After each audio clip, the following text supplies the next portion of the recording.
opportunity to be here and be a part of this week. And I have gotten a lot of good lesson ideas from some of the lessons I've heard so far. Sometimes I jokingly tell people, well, I value quality of a lesson by how many sermons I get from it. But I'm so thankful for the eldership here and the congregation and the continued effort in this, with this, in 40 years now. I was talking to Chuck the other day, and I remember the first one. And so I don't think he was happy when I said that, but because it makes me remember why I don't have as much hair as I did back then. You guys you have it good. The distinctiveness of the church. Wow, what a fantastic thing to consider, especially in a day and time whenever people are expecting the church to not be different. I was reading an article the other day. Someone was talking about church attendance and memberships, and they were mentioning about the churches of Christ, but it wasn't a member writing this. And the loss of members in the last several years, and the entire focus of the article really concentrated on the fact that how we abuse women and young girls by not allowing them to preach and serve as elders and lead the prayers and the singing and things like that. I'm thinking, I got to feel there's other reasons why people aren't as happy in a day and time whenever everyone is worried about entertainment. And we don't have all the bands and the performances and things. I got the feeling that has a bigger factor than I don't know of anyone that's abusing the women, but some people have a spin and that they have an agenda. But people think that we should just accommodate the world's wishes. And when it comes to giving, I really think it's not that much different. People expect that things are going to be the same with the church as they are everywhere else that they look. In the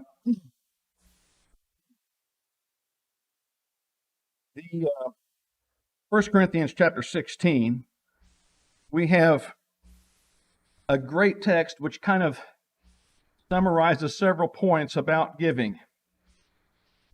In the first two verses, now concerning the collection for the saints, as I gave order to the churches of Galatia, so also do ye.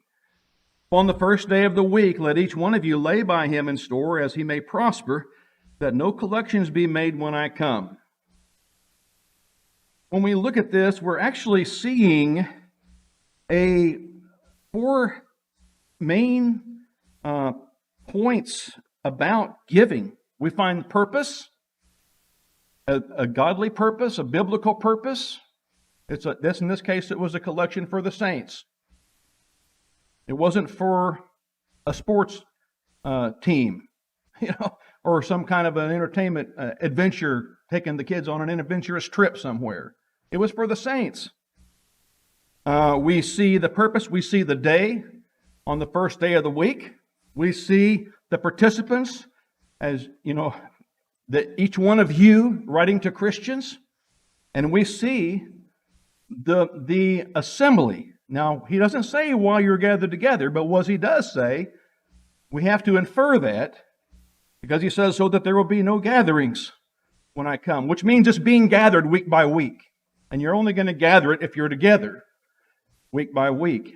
And so we're going to look at these things in a little bit, but I want us to kind of talk a little bit about some of the current trends that are appearing, and then these things have been developing over years, and not focused particularly about the churches of Christ, but just in general when it comes to giving, because we're talking about how the church is distinct from what people generally will see many times in the world.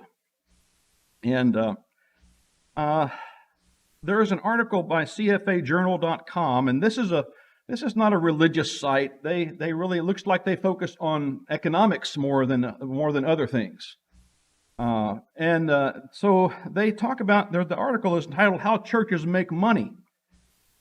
But it's interesting because you're getting a world's perspective of something that's really spiritual, but we see how people look at it in the world. And they point out four four things regarding changes in the way churches handle things, the money parts of it. And they said, first of all, instead of a living spiritual organism, the commercial model of contemporary church expansion has turned the church into a commercial corporation or organization. Well, that makes sense, doesn't it? We see that around us, don't we? And they compare it actually to some secular company.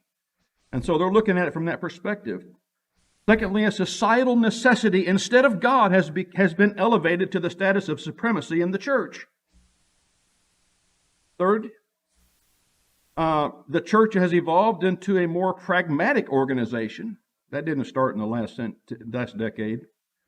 And number four, the church has become dominated by man-centered instead of God-centered focus. And it's so God has turned into a self-serving God and needs-based ideology. So people are looking at the whole thing and from a different perspective than what I grew up learning and what you grew up learning.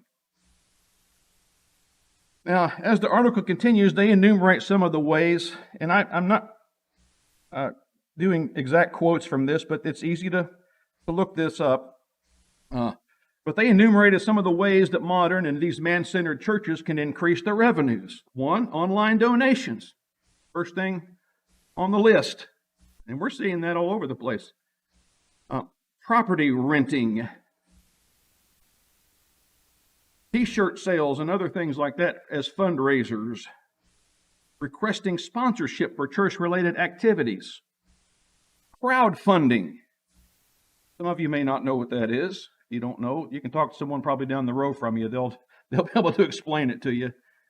Crowdfunding, that's an online fundraising type of activity. Using special events as fundraising opportunities.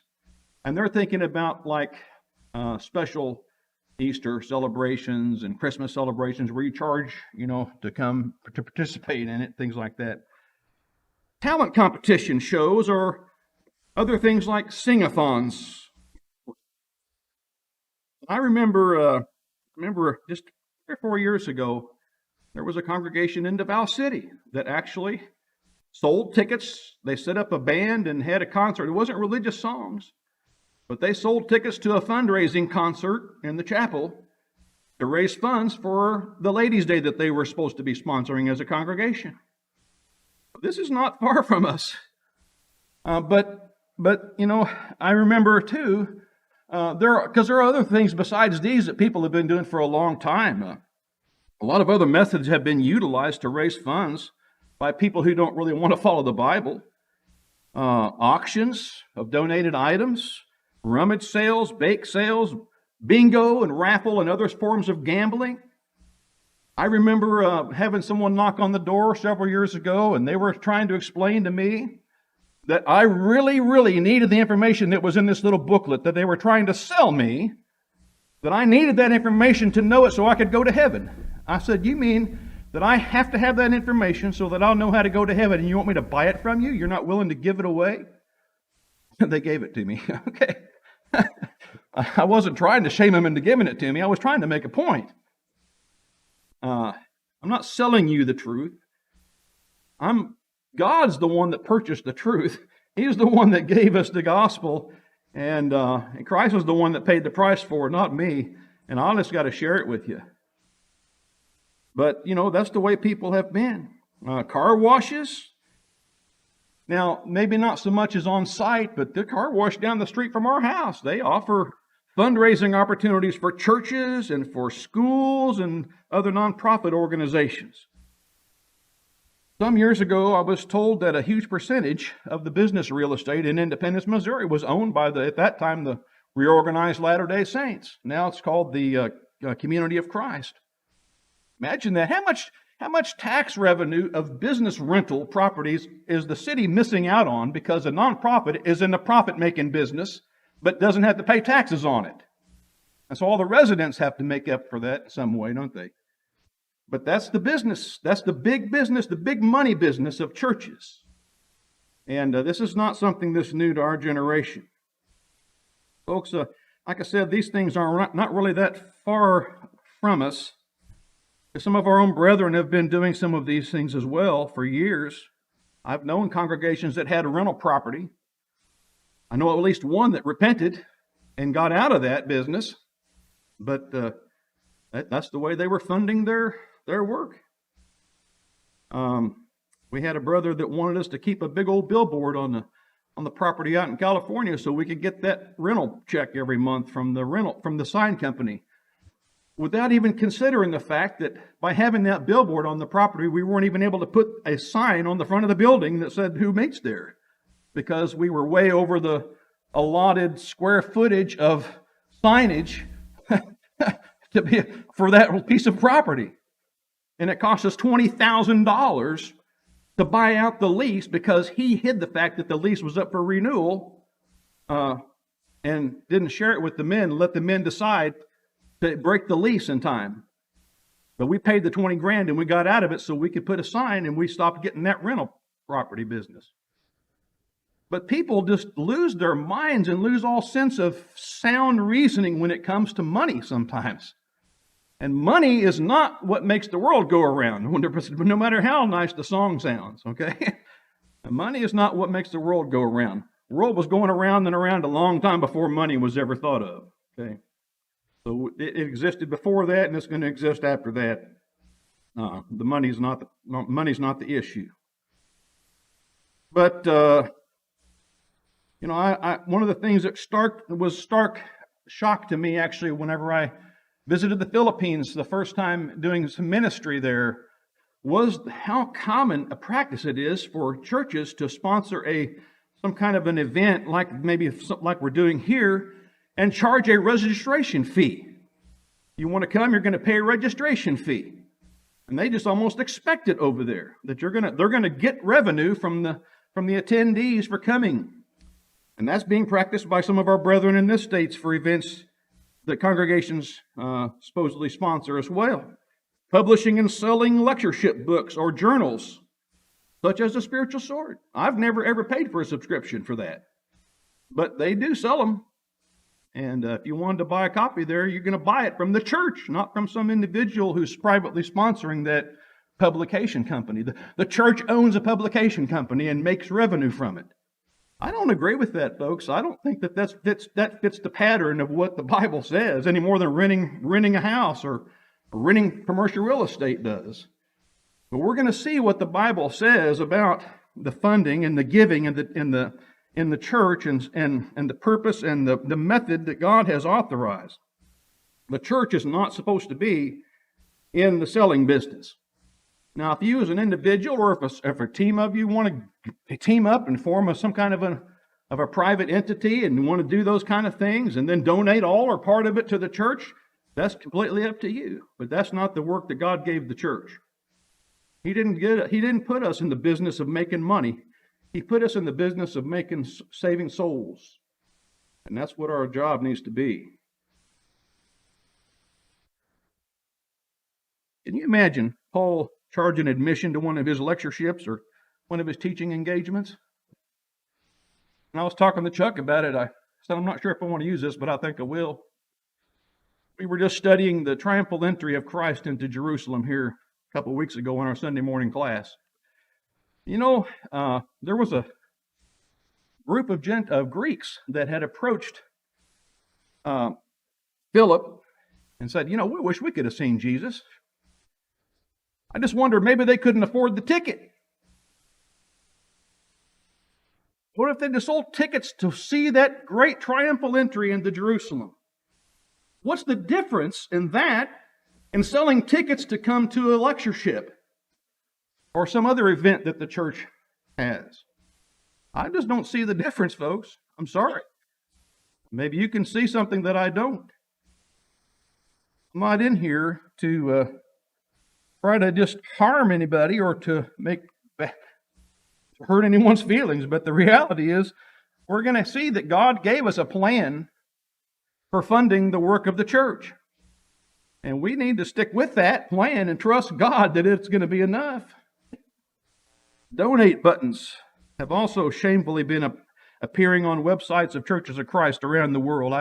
Just funny, last week I not funny, but it's kind of odd timing, that last week there was a brother over in the Philippines somewhere that was posting about how proud he was that the church there where he was preaching, they finally got their radio station, the radio broadcast going, and they've got their donate button on their website so people can donate, or instead of the church covering its expenses and expecting people to make free will offerings as they're assembled.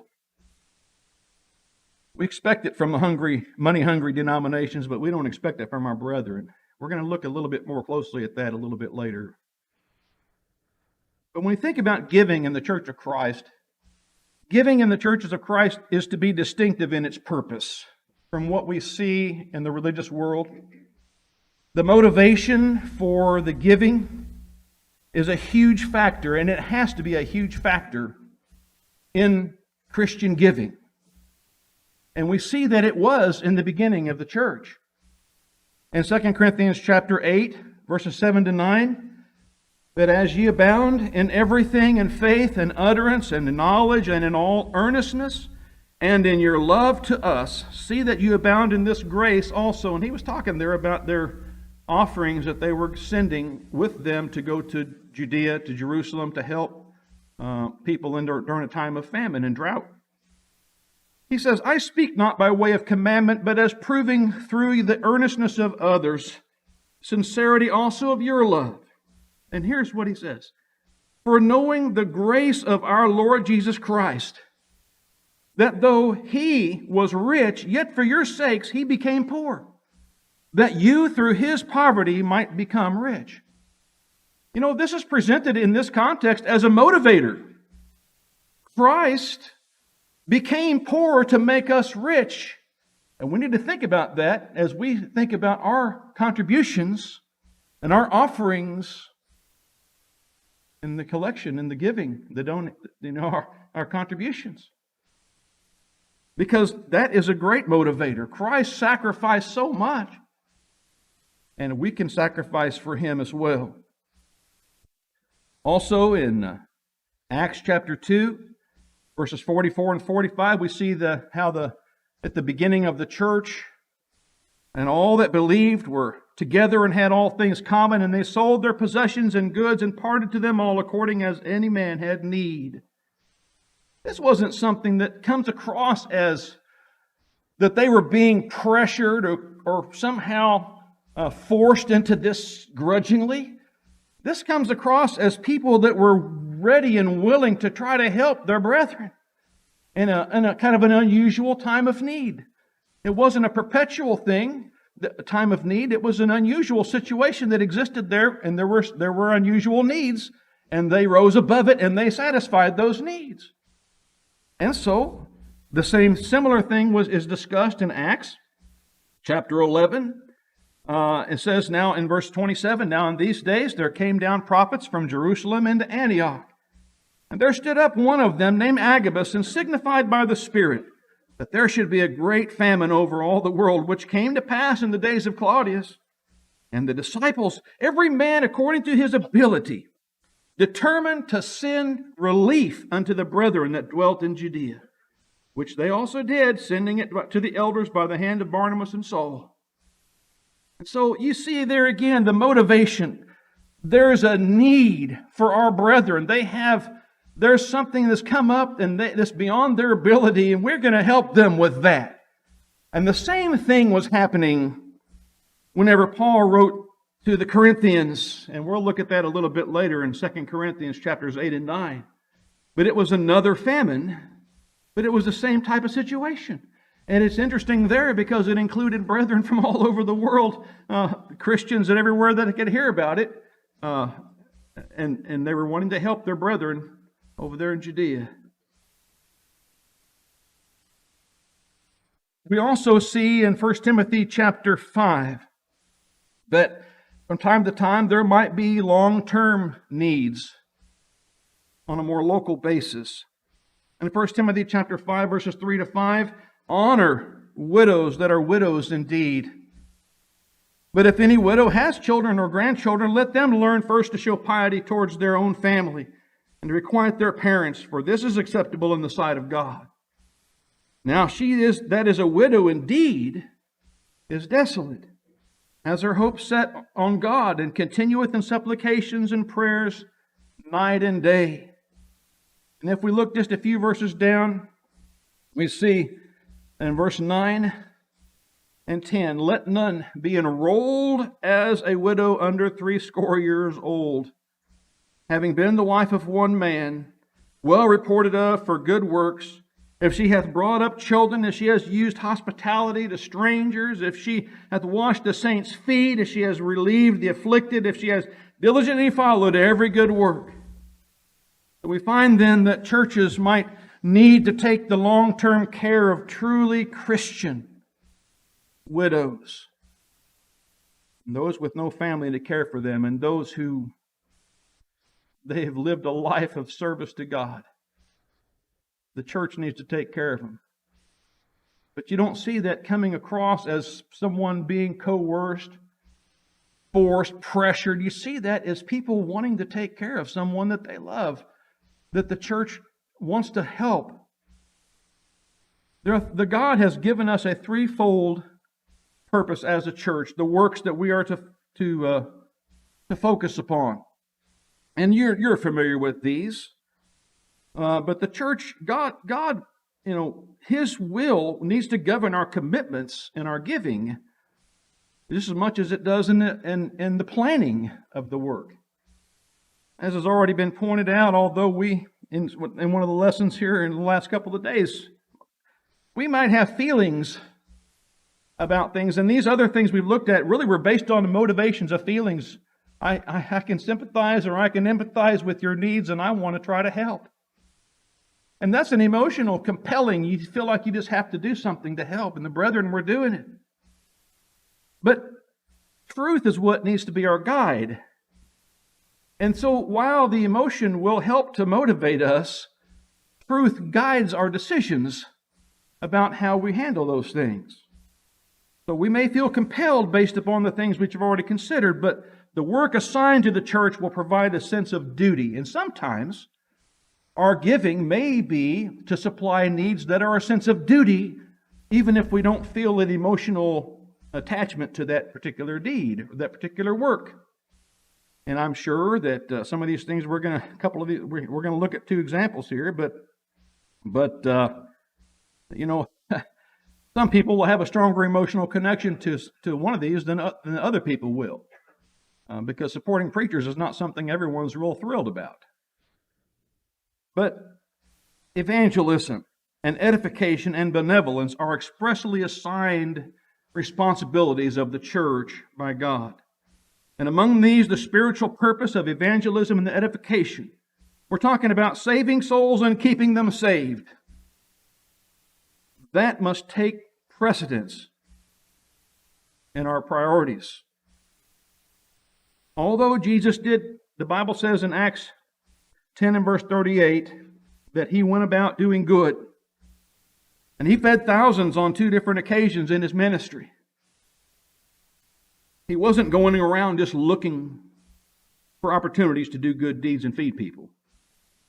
Jesus said in Luke chapter 19 and verse 10, "For the Son of Man came to seek and to save that which was lost." And in the Great Commission, He didn't say, go around and feed the world. He said, you go preach the gospel and baptize people, make disciples, teaching them to observe the things I've commanded you. Bring them into salvation. So the Great Commission is not go out and find people that are hungry everywhere you can and feed them. Yes, Jesus did a lot of good deeds, but He wasn't looking for opportunities to just feed people, just to do good deeds. He was looking for souls to save. And while teaching and while going place to place to teach lost souls, Jesus encountered needs. And the needs were brought to Him, sometimes by non-Jews even, weren't they?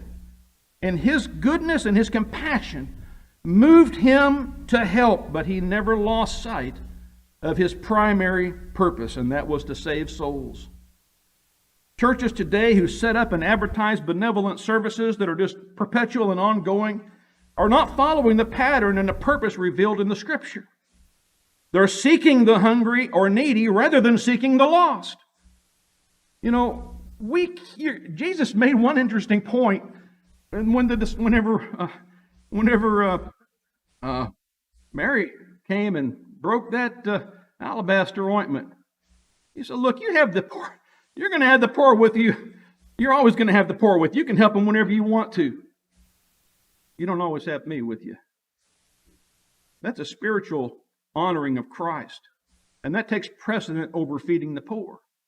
Doing the service of the Lord will mean that whenever I run across a need in the process of evangelizing or edifying, then I'm not going to turn my heart off to that. I'm going to do what I can to help. But that cannot trump the spiritual work of the church. That is not the Great Commission. But whenever people do that, what they do is create huge financial burdens and demands that God never intended for the church to have to bear. Now you think about that. And there's a big difference between helping someone along the way and looking for people to help. There's a big difference. We change our focus. To support evangelism and edification is something that Christians need to do. And Christians need to give to support preachers, and sometimes, not often enough, probably elders. Several years ago, whenever Beth and I were transitioning from California back to here, and we had a chance to go visit the congregation in Branson. And we visited a lot of congregations, talked to them about our what we were really hoping to do, more mission work and things like that. And one of the things that we were thrilled about, and they said, well, we were not in a position right now to commit to anything like that right now because we just took on the full-time support of the other brother who's serving as an elder. So now both of the elders were full-time supported. Think how much they're going to be able to accomplish. But in 1 Corinthians chapter 9 and verse 14, even so did the Lord ordain that they that proclaim the gospel should live of the gospel. So it's not a shame for a preacher to expect to be able to be supported and live off of what he gets from the church for doing that ministry. That's the commandment of God. That is God's ordained purpose. That's one of the purposes for giving. So that is a biblical, a godly purpose, and people ought to be ashamed if they don't want to do it. In 1 Timothy chapter 5, verse 17 and 18, let the elders that rule well be counted worthy of double honor, especially those who labor in the word and in teaching. For the scripture saith, thou shalt not muzzle the ox. Now this makes it really clear what he's talking about, doesn't it? Thou shalt not muzzle the ox when he treadeth out the corn, and the laborer is worthy of his hire. Speaking of the elders. So, whether it is motivated on the need of someone else who's going through a drought and famine, maybe some kind of a disaster, a hurricane or tornado that comes and wipes out a community, and some flood, something like that, and the brethren come, or fire, brethren come up and say, look, we're going to help you. Well, that we can easily feel compelled to give in those times, can't we? And we can want to make that, whether it be that or having compassion on the widows. And we also know from what James wrote whenever he linked the caring for widows and orphans together in James chapter 1, that if it's okay to take care of widows collectively, then it's okay to take care of orphans from the church. How can you separate them whenever James unites them? And so if the church, through the contributions, supports caring for orphans or caring for widows or caring for some special need that has arisen in an emergency situation in some other community or down the street, or supporting the preachers or supporting the elders, what about buying a building or renting a facility for the church to meet in? Is that supporting the evangelism is that supporting the edification? It's creating an environment so Christians can secure a place to assemble. It's interesting that the earliest Christians it seems like they were using facilities that they didn't have to maybe pay for. They would meet in the temple at the beginning, right? Wasn't that nice to have a great facility like that? But it didn't take long till they started getting pressures to do otherwise. In synagogues, But again, look at the ministry of Paul, and you'll see that sometimes the days of that situation where they could meet in the synagogues and do it had to end pretty shortly, because the Jews just weren't going to tolerate this. And so they had to have facilities. The church in Troas met in an upper room. And if a church buys a property or rents a place to meet, it is an expedient thing to do. It's okay for the church's contributions to support that kind of thing. If the church owns property or rents or leases property, then it's fine for the church to use that for anything which serves the purpose of the church, including eating together. Did you know that the Apostle Paul, and this is the text that I use now when I talk to people who say, doesn't the Bible say, don't you have houses to eat and drink in? Someone asked me that, trying to prove that you can't eat in the church building, and I said, have you ever eaten in a restaurant? Because that's not eating in your house. The Bible doesn't say anything about the building. It says eat in your house. So if that means eat in your house, then you can't eat in a restaurant. But the Apostle Paul in Troas, after he went down and raised this young man back to life, he went right back up to that upper floor and he ate a common meal. And it wasn't the communion, because Luke and the other companions had already left. So they didn't stay. They would have been there for the communion. So Paul goes back to the same room where they had just worshiped, and he ate a common meal. And people today have the gall to say that that's a sin. It's okay for the church to use the church's funds to supply a place for the church to do things together, whether it be getting together before we go door knocking, or having a Bible study and a lectureship, or worshiping together, or eating together, or having a nice time to visit together on some occasion, or having a funeral perhaps, having a wedding perhaps. If it serves the purpose of the church and supports the ministry and the edification, then why wouldn't it be okay? And so we have these purposes that fit within the threefold work that God has laid out for us.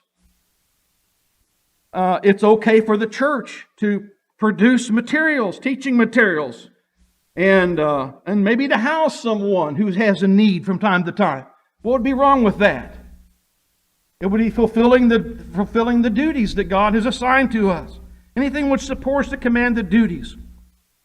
No work that God expects the church to do, if we really keep to His priorities, will create a money pit. Okay? You've heard the expression a money pit. You know what that usually refers to. A house that everything keeps going wrong, or a car that everything keeps breaking down on. But whenever churches get involved in all kinds of works that are expensive, that aren't even what God intended for the church to do, they've created money pits. And you cannot, that's like the government. You can never supply enough money to satisfy people who just don't want to stop spending. And so why would we think that that's okay for the church to do that?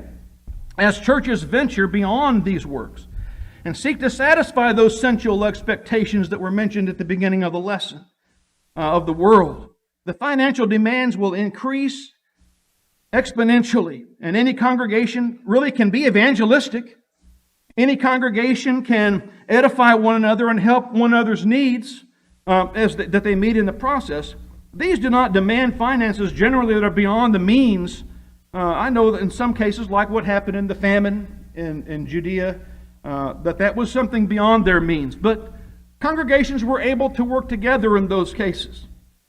But the things that God has commanded us to do don't demand huge funds to be able to do it. Now, might not be able to support a full-time preacher. It might be that some of the members need to fill the pulpit for a while and grow spiritually. What a tragedy that would be. To grow spiritually while they use some of the funds for other things. But, God wants us to use the funds for His purposes. But these don't demand exceptional financial burdens. Denominations have additional purposes: schools, preschools and daycares, sports trips, adventures, bands, competitions, soup kitchens, things like that. So the giving in the church needs to have a distinctive purpose. The giving in the church needs to be distinctive in the amount that is expected. And this is different from the Old Testament. You know, before the law was given, Abraham gave a tithe to Melchizedek. Genesis 14 talks about that. Jacob also promised a tithe to God in Genesis 28. Tithing was commanded by God in the Old Law, and Deuteronomy 14 is one of the texts which illustrate that. But tithing is not mentioned in the New Testament as part of God's plan. And our giving is different from the secular world. And so we're not trying to imitate them, which is a good thing, because the average non-religious donor in 2018, their family gave $1,200 in a year. I'm glad we're not like that. But our giving is distinct from denominations because we're not out there sending bills because someone didn't meet they didn't pay their membership dues yet. I know some churches still charge membership dues, and they didn't meet their pledges, so they send them a statement at the end of the year. You got to make that up. That's not the way it works. The standard of the New Testament is not the tithe. If it were, the apostles would have said something about it. And I hear preachers that go every way they want so much to teach the tithe that they'll talk about it and pressure people about it, but then have to sheepishly admit, well, it doesn't say that, but. No buts about it. Tithing is not the New Testament system. What the Bible does say, the governing how much, is this. 1 Corinthians 6:2. As God prospered you. 2 Corinthians 18:12. For if there be first a willing mind, it is accepted according to that a man hath, not according to what he hath not. 2 Corinthians 8:13. Not that others be eased and you distressed. That's a rule governing my giving. In 2 Corinthians 9:2, Paul wrote about the readiness of their mind, their zeal, which stirred up many other Christians. In 2 Corinthians 9:5, it's to be a manner of bounty, not a manner of extortion. 2 Corinthians 9:6, he that soweth sparingly shall reap sparingly. He that soweth bountifully shall reap bountifully. And then 2 Corinthians 9:7, according as he purposed in his heart, not grudgingly, or of necessity, for God loveth a cheerful giver. As a preacher, I may feel like pressing that 10% standard as a minimum. As a preacher, I must restrain my teaching to match what's revealed in the New Testament, no matter how I feel about it emotionally. And I remember a brother one time held up a little coin and said, if you give this much, then that's how much you love God. Then he held up a pretty good sized bill and he said, if you give this much, that's how much you love God. And I thought, what a pity. How do you know the one that could only give the coin didn't want to give the other? You are not God. You're not the judge. It's not my business. And so we don't want to extort or cause someone to give feeling like they're pressured or necessity. We want them to give because it's in their heart. And then the Churches of Christ giving should be distinctive in its exclusivity. You know, the only method for the church fundraising taught and authorized in the Bible is free will offerings by Christians on the Lord's Day. We looked earlier at some of the things Paul wrote, but back in 1 Corinthians 6:2, there was an order given. The same order was given to churches of Galatia, so we can rightly infer that it's a standard for all congregations. It's to be on the first day of the week. Churches that will commonly take the communion maybe once a quarter or once every month, they have no problem having the plate on Monday or Tuesday or Wednesday or Thursday. Every time they're gathered together, they're going to pass the plate because they want your money. They're glad to do that. Thirdly, also the only people expected to support the local work are the members. We don't use yard sales and rubbish sales and auctions or fundraisers, donate buttons, raffles, bingo, and gambling, and sales of tickets, and book sales, and rental property. That is not what God taught. That's not what was happening in 1 Corinthians 16. The donate button has grown in popularity since COVID-19 fiasco, and I believe Satan has really used that successfully to convince many that someone can sit at home and at the same time fulfill God's commitment or God's command to assemble. But that's not right. One who sits at home is not assembling with the church, even if they're watching it online. God commanded corporate worship. And in Hebrews chapter 10, verse 25, he said, not forsaking the assembling together. And watching it online is not assembling together. The church was commanded to give on the first day of the week. That's when the church was assembling together. That's why they didn't have to take up collections later whenever Paul came. The donate button violates God's will in at least three ways. One, it takes giving outside of the assembly of the church. Two, it makes contributions and any day and any time by anybody event instead of brethren coming together on the first day of the week as ordered in the New Testament. It wasn't a suggestion. It was the command of God. And thirdly, it means the church is seeking contributions, whether intentionally or not, by people outside the membership. Why do we think it's okay for us to go out and ask people that aren't members to support our work? Why would we do that? This is not in their interest, it's in ours. It's in God's interest. So leave the donate button off. If you put it on there, whether you're in the Philippines or India or in the United States, take it off. Start following God's plan. You know that the giving in the church is distinctive for another reason, and we're going to look at that finally. In 2 Corinthians chapter 9. Because in 2 Corinthians chapter 9, there is a promise that is unique to the givers in the church. And so in verse 10, he that supplieth need to the sower and bread for the food shall supply and multiply your seed for sowing and increase the fruit of your righteousness. And you being enriched in everything unto all liberality, which worketh through us thanksgiving to God. And so what you have then is God promising that if you commit yourself to doing my work my way, and you try to finance it my way, I'll make sure that you can do it. I'll make sure you have what you need for your life to do the work. So if you're not keeping up as a congregation, maybe it's time to reevaluate your work or your reliance on the world rather than your reliance upon God to supply the needs and the resources. I wish I could say more, but I'm out of time. I thought it was going to be a short lesson. But anyway, I appreciate the opportunity to present this. Thank you.